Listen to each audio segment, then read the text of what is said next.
Hello my dear, आज का topic है Lewis dot structure and resonance structure of carbon dioxide CO2। तो जल्दी से हम देखते हैं। हम जानते हैं कार्बन का जो एटॉमिक नंबर होता है वो 6 होता है और इलेक्ट्रॉनिक कन्फिग्रेशन उसका 2,4 बनेगा और वैलेंस शेल में इसके 4 इलेक्ट्रॉन हैं। ऑक्सीजन का एटॉमिक नंबर 8 होता है, इसका अगर कन्फिग्रेशन बनाए तो 2,6, तो 6 इसके valence electron.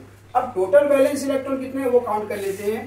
Total valence electron तो 4 तो कार्बन के कारण, 6 एक ऑक्सीजन का है बिकॉज CO2 में 2 ऑक्सीजन है, तो टोटल हमारे पास हो जाएंगे 6 to 12 एंड 4 16। ओके, तो 16 हमारे हुए टोटल वैलेंस इलेक्ट्रॉन। हम क्या करेंगे, जो लीस्ट एटम है कार्बन उसको सेंटर में रखेंगे और जो ज्यादा क्वांटिटी में ऑक्सीजन उनको सराउंडिंग में इस तरीके से रख देते हैं। अब सेंटर और सराउंडिंग वाले एटम के बीच में 2 इलेक्ट्रॉन, ऐसे इस सेंटर और सराउंडिंग वाले एटम के बीच में 2 इलेक्ट्रॉन रख दिए, तो हमने इस प्रकार 4 इलेक्ट्रॉन रख दिए। टोटल हमारे पास 16 इलेक्ट्रॉन से टोटल वैलेंस इलेक्ट्रॉन, तो 16 में से 4 चला गया, 4 चले गए तो बचे 12 इलेक्ट्रॉन। अब उन 12 इलेक्ट्रॉन को हमने क्या करना है, जो सराउंडिंग वाले एटम है उनको बराबर बराबर डिवाइड कर देना है। ध्यान रखें कि हमने इस तरीके से रखने हैं उनके पास कि 8 से ज्यादा इलेक्ट्रॉन ना हो। तो हमने क्या किया, 12 में से आधे हो गए 6 इलेक्ट्रॉन, तो इस ऑक्सीजन के सिर पे रख दिए और 6 ही इलेक्ट्रॉन इस ऑक्सीजन के सिर पे रख देंगे। तो 6 and 2 8 इलेक्ट्रॉन हो गए इस ऑक्सीजन के एंड 6 and 2 8 इलेक्ट्रॉन हो गए इस ऑक्सीजन के। ये भी ध्यान रखना है कि जो हमने ऑक्सीजन के सिर पे 6 इलेक्ट्रॉन रखे हों ऐसे रखने हैं कि वो 2 एटम के बीच में ना आए। ठीक, क्या कार्बन का ऑक्टेट पूरा है देखते हैं। 2 and 2 4 इलेक्ट्रॉन है, कार्बन के पास अभी 4 इलेक्ट्रॉन की कमी है। अब इसमें क्या किया जाए, तो यहाँ पे हमारे पास 3 पॉसिबिलिटी बनती है, तो आप ध्यान से देखेंगे समझ में आएगा। तो पहले वाली पॉसिबिलिटी में हम देखते हैं कि हमारे कार्बन के पास 4 इलेक्ट्रॉन है, कमी 4 इलेक्ट्रॉन की है, तो क्या करें, 2 इलेक्ट्रॉन इस ऑक्सीजन से यहाँ बीच में उतार देते हैं, 2 इलेक्ट्रॉन यहाँ से इन दोनों के बीच में रख देते हैं। तो इससे क्या हो जाएंगे, 4 इलेक्ट्रॉन यहाँ हो जाएंगे, 4 यहाँ, तो टोटल कितने हो गए 8 इलेक्ट्रॉन हो जाएंगे। तो कार्बन का भी ऑक्टेट पूरा हो जाएगा, 4 और 4 8, कार्बन का ऑक्टेट पूरा। अब क्योंकि ऑक्सीजन से हमने 2 इलेक्ट्रॉन उतारे थे, तो ऑक्सीजन के सिर पे आप कितने बचेंगे, 2 and 2 4 इलेक्ट्रॉन ये बचे, इधर भी 2 and 2 4 इलेक्ट्रॉन, 4 and 4 ये कितने हो गए 8। तो ऑक्सीजन का भी यहाँ पे ऑक्टेट पूरा होता हुआ दिख रहा है और यहाँ भी 4 and 4 8 ऑक्सीजन का ऑक्टेट पूरा होता हुआ दिख रहा है। अब दूसरी कंडीशन क्या है, एक तरीका ये भी हो सकता है कि 4 इलेक्ट्रॉन कोई एक ऑक्सीजन दे और उनको हम दोनों एटम के बीच में रख दें, तो 4 इधर से उतर के आ गए, 2 पहले से, तो 6 इलेक्ट्रॉन हो जाएंगे बीच में, तो हम यहाँ पे 6 इलेक्ट्रॉन बीच में रख देते हैं। तो अब इस ऑक्सीजन के सिर पे कितने इलेक्ट्रॉन बचेंगे, केवल 2 इलेक्ट्रॉन बचेंगे। बाकी इस वाले ऑक्सीजन में हमने ऐसे ही रख दिए सारे के सारे इलेक्ट्रॉन।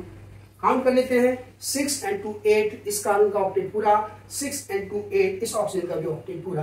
बाकी इस ऑक्सीजन के पास तो 6 पहले से उसके पास थे, 2 ये बीच में आ गए, तो 6 and 2 कितने हो गए 8 इलेक्ट्रॉन, देयरफॉर सभी का ऑक्टेट पूरा हो। क्या केवल यही ऑक्सीजन अपने 4 इलेक्ट्रॉन को दे सकता था? ऐसा जरूरी नहीं है, ऐसा भी हो सकता था कि ये वाला ऑक्सीजन भी अपने 4 इलेक्ट्रॉन यहाँ रखे।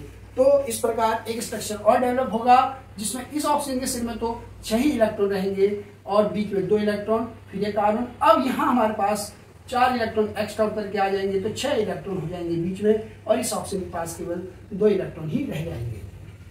तो काउंट कर लेते हैं, 6 and 2 8 इसका भी ऑक्टेट पूरा है ऑक्सीजन का, 6 and 2 8 इस कार्बन का भी ऑक्टेट पूरा हो गया, 6 इस ऑक्सीजन के सिर पे है, 2 ये बीच में, तो 8 इस ऑक्सीजन का भी ऑक्टेट पूरा हो चुका है। तो आप देख रहे हैं, तो हम 3 तरीके से इलेक्ट्रॉनों को सेंटर में रख सकते थे। तो ये 3 तरीके हैं। अब हम जानते हैं कि जो बीच वाला सेंटर और सराउंडिंग एटम के जो बीच के इलेक्ट्रॉन होते हैं, वो जो इलेक्ट्रॉन पेयर होते हैं उन्हें हम बॉन्ड पेयर कहते हैं, और 2 इलेक्ट्रॉन के जो पेयर होता है उसकी जगह हमें एक कोवेलेंट बॉन्ड को रिप्रेजेंट करते हैं। ऐसे क्योंकि 4 हैं तो 2 कोवेलेंट बॉन्ड इधर बन जाएगा और 2 ही कोवेलेंट बॉन्ड इधर बन जाएगा। बाकी ऑक्सीजन के सिर पे जो इलेक्ट्रॉन को ऐसे के ऐसे लिख दीजिए, इसी को ही हम कहते हैं Lewis dot structure.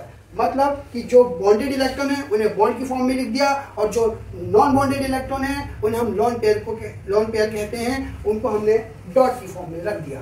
This is called Lewis dot structure. तो पहला लुईस डॉट स्ट्रक्चर तो हमारा CO2 का ये बना, और दूसरा वाला ये है। अब इसमें फिर से देखते हैं। अब चूंकि यहाँ 6 इलेक्ट्रॉन थे तो हम जानते हैं 6 की जगह कितने कोवेलेंट बॉन्ड बन जाएंगे, 3। बाकी ऑक्सीजन के सिर पे 2 इलेक्ट्रॉन ही रहेंगे। इसको चलिए इधर रख देते हैं और यहाँ पे क्योंकि 2 ही इलेक्ट्रॉन है तो एक बॉन्ड आ जाएगा, बाकी 6 इलेक्ट्रॉन ऑक्सीजन के सिर में इसी तरीके से रख दिया जाएगा। तो दूसरा स्ट्रक्चर ये डेवलप हुआ। ऐसी एक और हो सकता था, वो हमने ये बनाया इसको देख के।